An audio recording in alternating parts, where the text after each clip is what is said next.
Hey everybody, how you doing today? Have you heard of a financial minimalist or financial minimalism? It's everywhere. And I decided to do some digging, and I'll let you know what I found. Welcome back, everybody. If you went digging on the internet for maybe 10 minutes or so on ways to retire early or not work forever, because I don't want to work forever. My job isn't bad, but I don't want to keep working forever. It won't be long before you trip and fall smooth into the financial minimalist hole or the financial minimalism. That whole movement is everywhere. You see young YouTubers, you see young columnists, bloggers, all sorts of people talking about it. And my first thought was, why is everybody talking about this thing? What is it?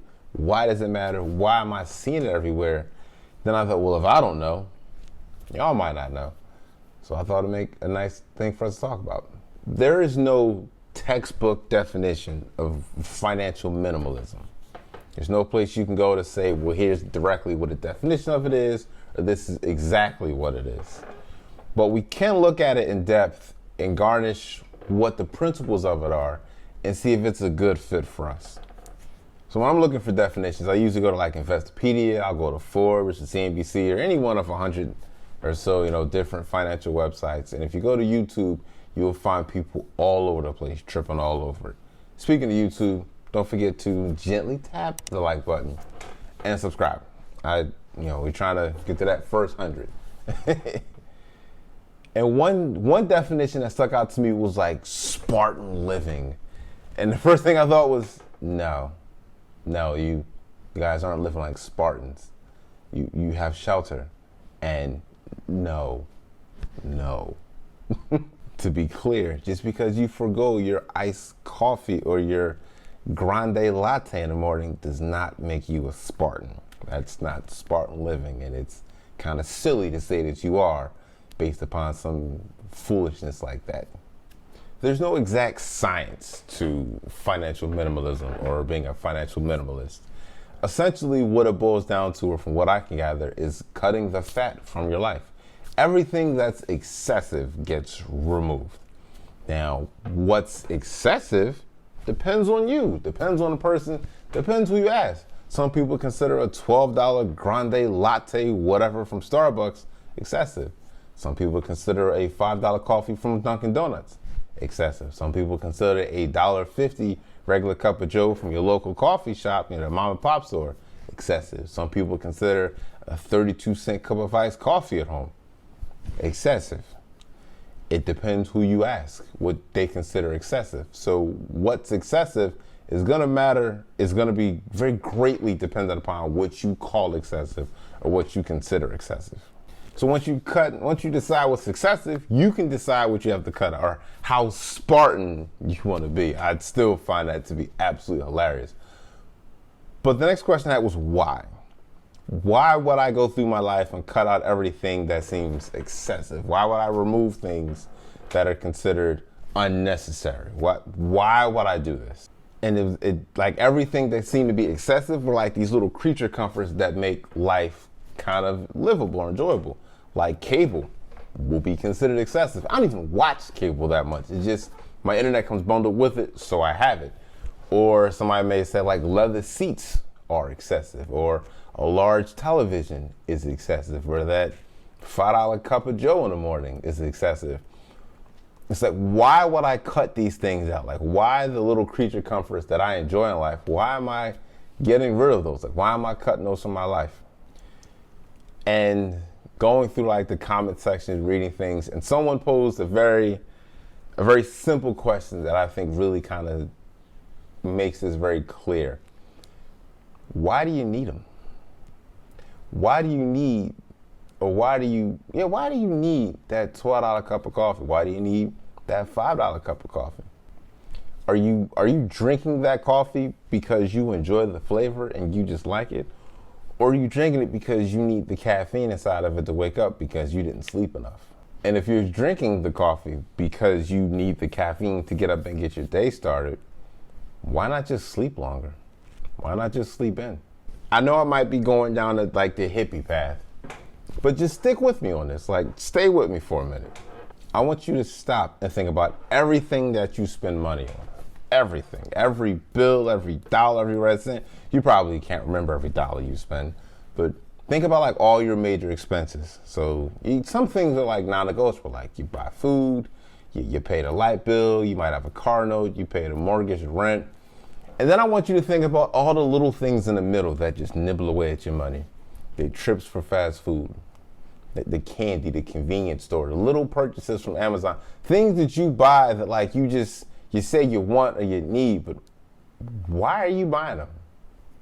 Are you buying these things because you genuinely want them? Are you buying them because you need them? Or are you buying them to make a really life somewhat tolerable?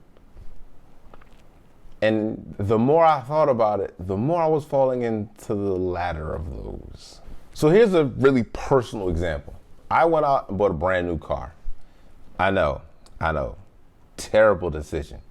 That's not what I'm talking about. But I bought a brand new car because I got a new job. And my commute to my new job was like an hour and 15 minutes without traffic. It was close to 2 hours with traffic. And I didn't like riding in my car because my old car wasn't very comfortable. So I bought a new car. And now I'm at the same job, paying for the car that I bought for the job. Like, do you see where this is going? I bought a new car for a job, and I'm working the job to pay for the car that I bought to commute to the job.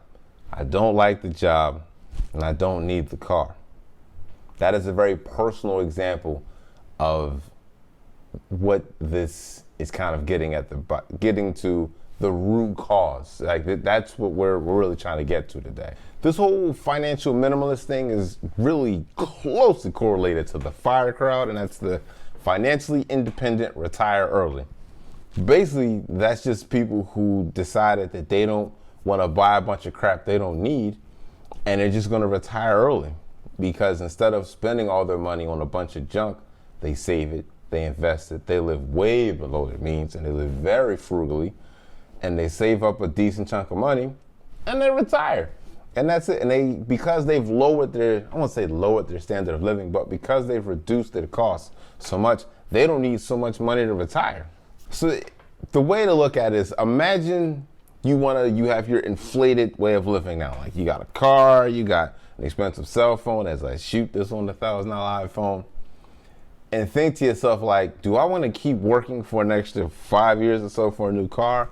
Or do I want to keep my old car and retire early? See, by lowering how much money you're spending, you don't need to save as much money. If you need to save as much money, you can get out of the rat race sooner.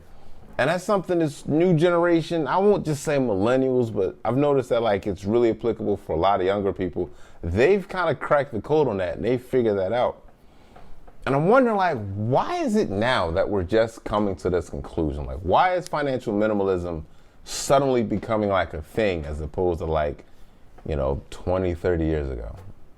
Investing is a lot easier to do now. If whatever device you're watching this on, computer, cell phone, unless you're on your TV, but then again, there are some smart TVs, you can sign up for and open up a brokerage account right now and begin saving money. You can go to Webull, you can go to Robinhood, links in the description below. And they'll give you a free stock to get you started. And you can, right from the day, just start pouring money into your investment account.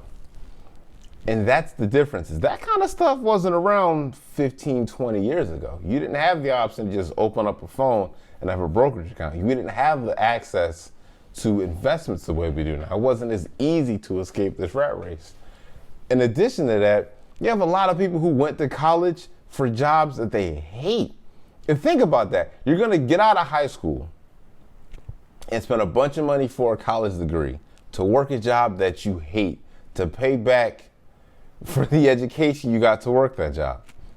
At some point, somebody says, you know what? You guys don't want to do that.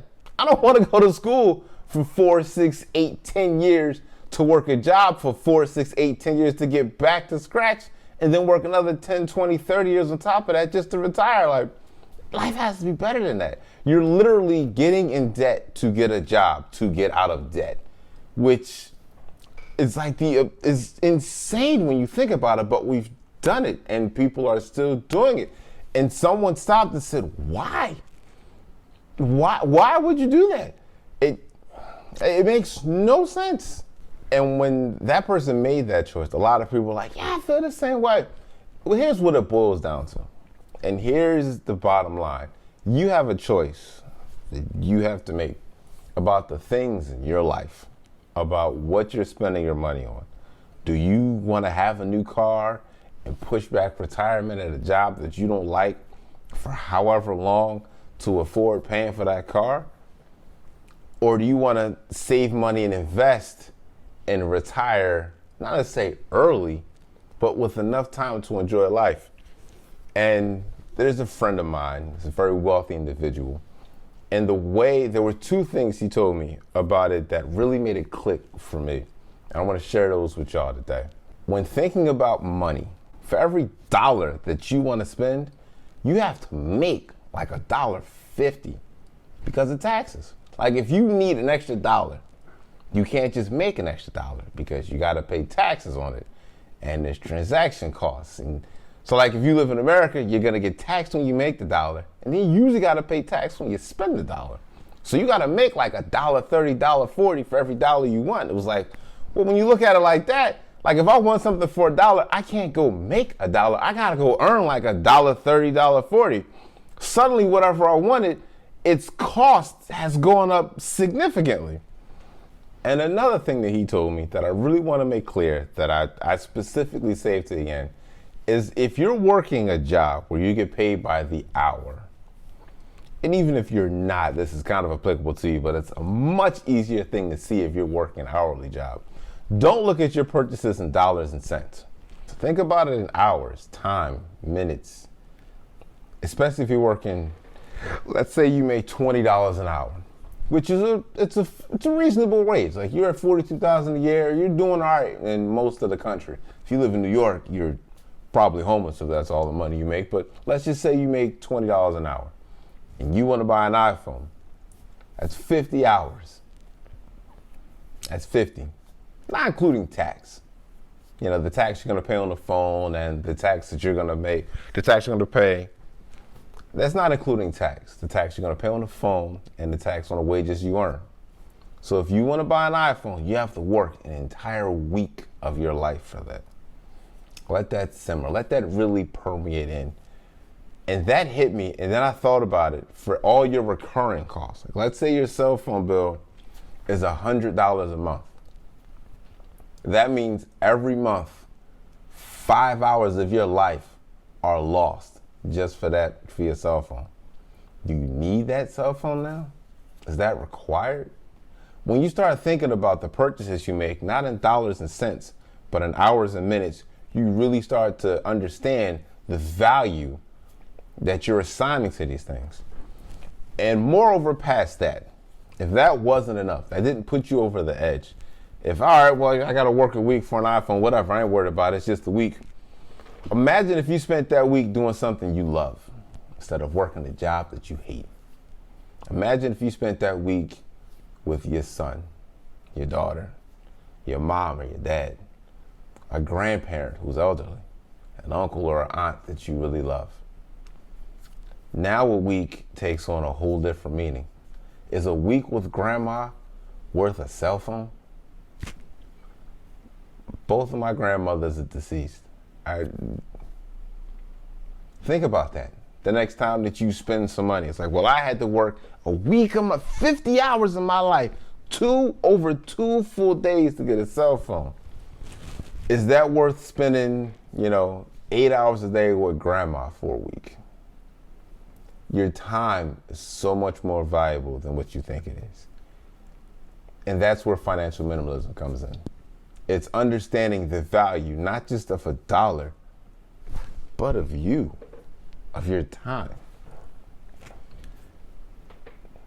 I usually try to end these things with like a call to action, like give you guys something you could do, like something you could pull as far as value from this. And the action that I want you to take, the do now for this, is stop and think about what you're spending money on. Convert it from dollars into hours of your life.